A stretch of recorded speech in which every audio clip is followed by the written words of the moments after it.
ইউক্রেনের পশ্চিমা সামরিক জোট ন্যাটোতে অন্তর্ভুক্তিকরণের শঙ্কা থেকেই মূলত শুরু হয়েছিল রাশিয়া ইউক্রেন যুদ্ধ। পুতিনের হুঁশিয়ারি উপেক্ষা করে বারবার কিয়েভের ন্যাটোতে আসা নিয়ে আলোচনার কারণে প্রতিবেশী ইউক্রেন থেকে নিজ দেশের সার্বভৌমত্ব রক্ষায় যুদ্ধের নির্দেশ দিয়েছিলেন রুশ নেতা। সংঘাতের ২.৫ বছর পেরিয়ে গেলেও এখনও পশ্চিমাদের কারণে যুদ্ধ বন্ধের কোনো ইঙ্গিত মেলেনি, বরং ইউক্রেনকে পশ্চিমারা দূরপাল্লার ক্ষেপণাস্ত্র দেওয়ার কথা ভাবছে যুক্তরাষ্ট্রসহ মিত্ররা। এই অবস্থায় কোনোভাবেই বসে থাকার পাত্র নন পুতিন, দিয়েছেন পরমাণু যুদ্ধের হুমকি। সেই সাথে যুদ্ধ শুরুর পর তৃতীয় দফায় সৈন্য সংখ্যা বাড়ানোর নির্দেশনা দিয়েছেন রুশ নেতা। এবার পুতিনের সামরিক বহরে যুক্ত হচ্ছে ১,৮০,০০০ সৈন্য। সব মিলিয়ে সৈন্য সংখ্যা ২৩,৮০,০০০-এ উন্নীতের নির্দেশনা দিয়েছেন তিনি। এর মধ্যে সক্রিয় ১৫ লাখ।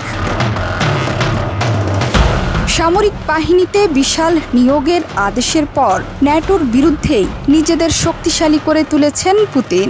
সংখ্যার দিক থেকে পুতিন বাহিনী এখন দ্বিতীয়। অন্যদিকে সৈন্য সংখ্যার ভিত্তিতে শীর্ষ সামরিক শক্তির তালিকায় ১ নম্বরে আছে বিপুল জনবহুল দেশ চীন। সক্রিয় সৈন্য সংখ্যা ২০ লাখের বেশি, রিজার্ভ সৈন্যের সংখ্যা ৫ লাখের বেশি। শুধু সৈন্য সংখ্যা নয়, চীনের সামরিক শক্তিকে শীর্ষে নিয়ে এসেছে সামরিক অন্যান্য অনুষঙ্গ। হাজারো সামরিক যান এবং যুদ্ধবিমান ছাড়াও চীনের নৌবহরে আছে ৬০০ জলযান। এগুলোর মধ্যে বেশিরভাগ সাবমেরিন ও ডেস্ট্রয়ার। এবার আসা যাক ন্যাটোর সামরিক বহরে। বর্তমানে ৩২টি দেশ নিয়ে গঠিত এই জোট, সৈন্য সংখ্যা ৩৫ লাখ।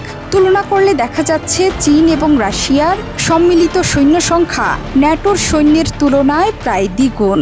এই পরিস্থিতিতে চীন রাশিয়া যদি একসাথে ন্যাটোর বিরুদ্ধে যুদ্ধে ঝাঁপিয়ে পড়ে, তাহলে সেই পরিস্থিতিতে কতটা সুবিধা করতে পারবে পশ্চিমা জোট ন্যাটো?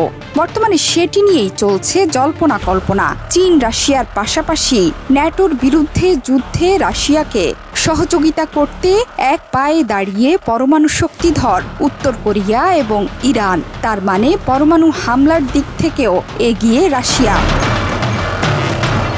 এই যুদ্ধের শঙ্কার কথা বলা হচ্ছে কারণ এরই মধ্যে পশ্চিমা দেশগুলো ইউক্রেনকে দূরপাল্লার অস্ত্র দিয়ে রাশিয়ার অভ্যন্তরে হামলার অনুমতি দিলে সেটি মস্কোর সঙ্গে ন্যাটোর যুদ্ধে জড়ানোর সামিল হবে বলে হুঁশিয়ারি দিয়েছেন প্রেসিডেন্ট ভ্লাদিমির পুতিন।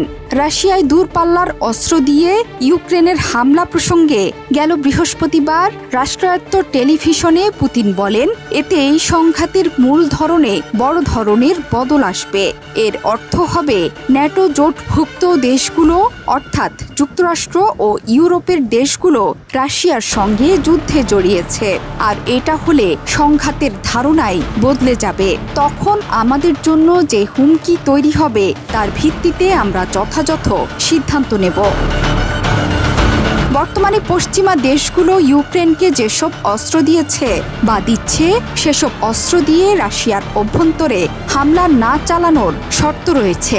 যদিও বিষয়টি মানতে নারাজ ইউক্রেনের প্রেসিডেন্ট ভলোদিমির জেলেনস্কি। তার মতে পশ্চিমা দেশগুলো এই শর্ত তুলে নিলে ইউক্রেন দূরপাল্লার অস্ত্র দিয়ে রাশিয়ার ভেতরে বিমান ঘাঁটি, অস্ত্র, গোলাবারুদের গুদাম ও সামরিক স্থাপনায় হামলা চালাতে পারবে। যদিও এটি নিয়ে সবুজ সংকেত দেওয়ার আগেই যুদ্ধের সাজে প্রস্তুত রণদেহী পুতিন।